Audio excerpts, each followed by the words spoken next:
Hello, everybody. Winterbrick Studios here, and today we are going to be talking about a controversial topic. Sorry. Now, first off, this is not going to be any political or religious stuff. I do not want COPPA. I do not want COPPA on my ass, so we're not going to worry about that. Second off, I want to give a shout out to Jacksepticeye, Markiplier, 8-Bit Ryan, Chugga Conroy, uh, PewDiePie, Trend Cave, Peanut Butter Gamer, uh, Degenerate J, Chad Tronic, John Tron, the Humble Noob, and basically a bunch of other YouTubers out there. I want to give a big shout out to y'all. I'm huge fans of yours. I watch your videos a lot when I get bored, but also just for entertainment, and not just because I get bored. So today, this is going to be for this is mainly going to be for Degenerate J and all you other Batman/DC fans out there. Today we're going to talk about Mr. Freeze and Batman, the frenemies of the DC universe of Gotham. So, first off, when I mean frenemies, well, I'm pretty sure you pretty much know the quote-unquote relationship between Batman and Mr. Freeze. They are civilized with each other at times. Other times they're kind of jerks with each other. So, now as you know, Batman is a billionaire.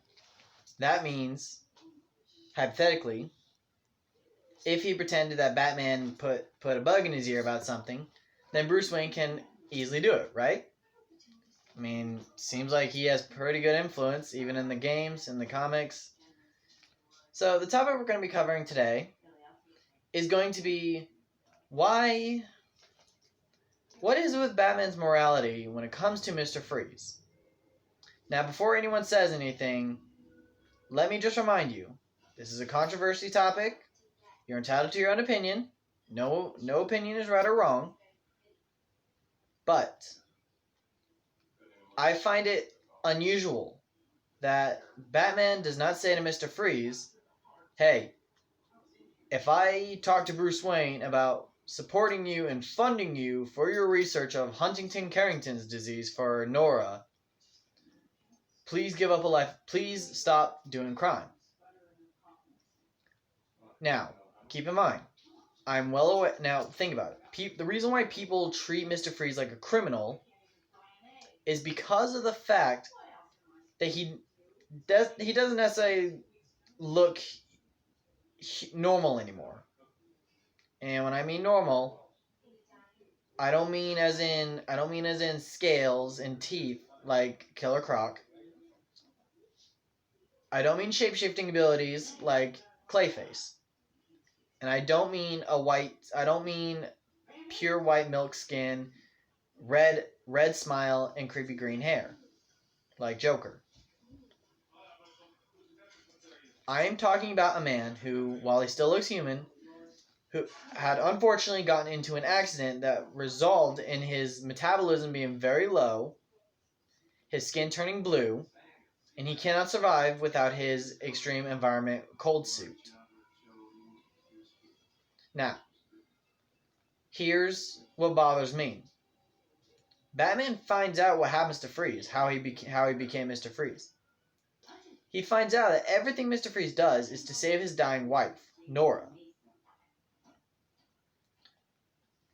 After he caught Mr. Freeze the first few times, not once has he ever said to him, hey, I'll talk to Bruce Wayne, and I'll say Bruce Wayne can fund your research. Just give up a life of crime. Not once does he do that. No, not at all. His first instinct is to beat the crap out of him, which he does to any thug, but that's beside the point. Then, he throws him in jail. Now, on numerous times, I'm sure Mr. Freeze has helped Batman in the past. But, again, why doesn't Bruce Wayne or Batman help Mr. Freeze?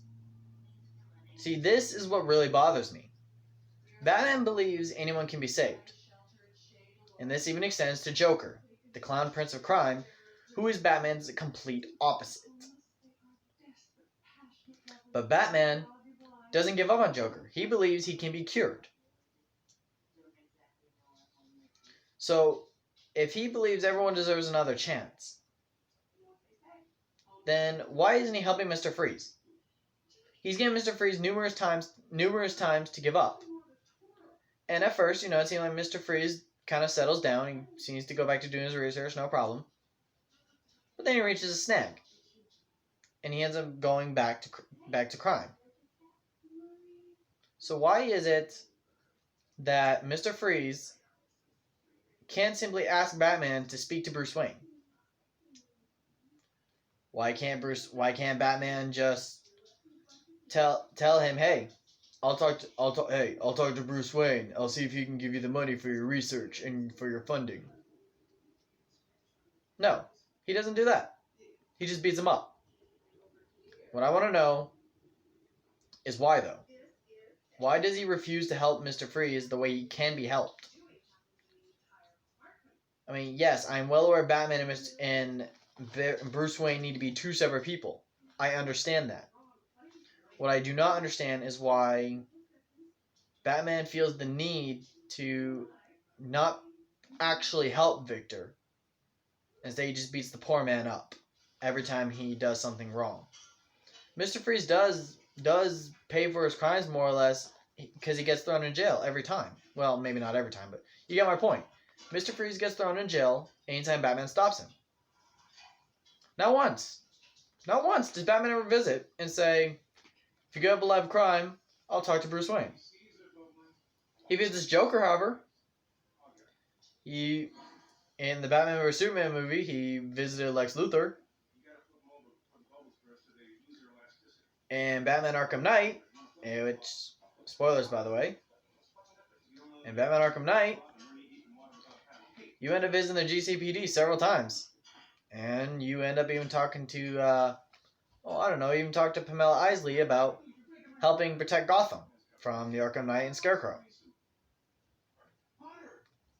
And he left Gotham in trust of Poison Ivy. Why? Why Poison Ivy? Why does he trust Poison Ivy more than he trusts Mr. Freeze? Explain that to me.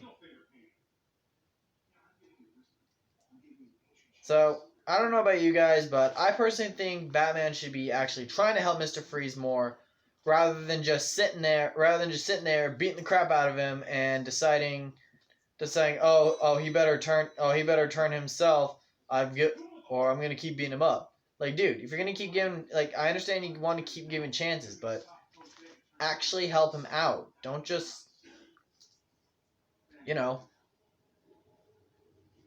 So, yeah, that's kind of my topic for today, people, and I hope you enjoyed this video.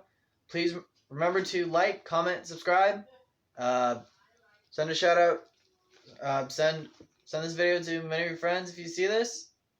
And again, I want to give a shout out to all the other YouTubers out there. Big fan of yours. And I'll see you all in the next video. Peace out.